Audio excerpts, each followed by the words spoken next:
সবাই কেমন আছো বন্ধুরা? আশা করি সবাই ভালো আছো। তো আজকে রেসিপিতে বন্ধুরা আজকে ভাপা পিঠা বানাচ্ছি। তো ভাপা পিঠা কিভাবে বানাচ্ছি সেটা তোমাদের সাথে শেয়ার করছি বন্ধুরা।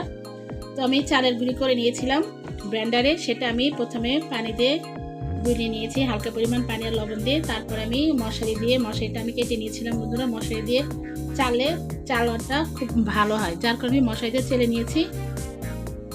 তো পিঠা বানানো শুরু করছি বন্ধুরা, চলো। প্রথমে চালের গুঁড়িটা নিয়ে নিলাম,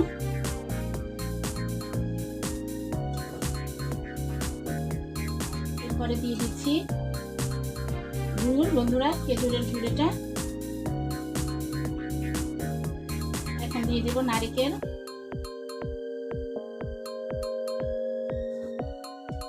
প্রথমে সবটা দিলাম কিভাবে দেখালাম। এখন উপর দিয়ে আবার একটু চালের গুঁড়ি দিয়ে মিশিং করে নিব, হালকা পরিমাণে একটু হাত দিয়ে খেলে বসিয়ে দিব।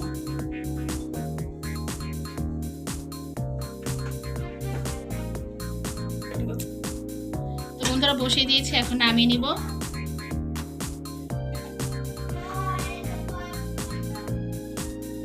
তো বন্ধুরা হয়ে গেছে একটা পিঠা। তো এখন আরেকটা পিঠা বসিয়ে দিচ্ছি বন্ধুরা। বসিয়ে দেওয়ার জন্য রেডি করলাম, এখন এটা বসিয়ে দিলাম। বসানোর সময় চুলায় জালটা একটু কমিয়ে দিয়েছি বন্ধুরা, নইলে কিন্তু তাপটা হাতে লাগতে পারে। এমনকি দেখো বন্ধুরা বসিয়ে দিয়েছি, এখন জাস্ট একটু ঢেকে দিব। ঢেকে দিয়ে একটা ঢাকনা দিয়ে ঢেকে দিব, চুলার আঁচটা বাড়িয়ে দিব। তো বন্ধুরা পিঠা বানানো শেষ, তোমাদের সামনে পরিবেশন করে ফেললাম।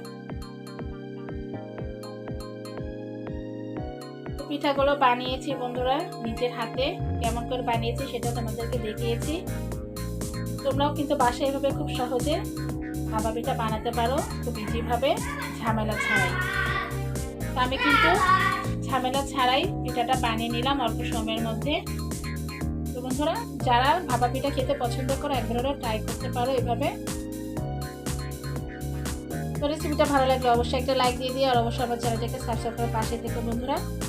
আমার নতুন চ্যানেলটাকে অবশ্যই সাবস্ক্রাইব করে রেখো, পাশে বেল আইকনটি অন করে দিও, যাতে পরবর্তীতে যে কোনো ভিডিও আপলোড করি না কেন তোমাদের কাছে নোটিফিকেশন চলে যায়।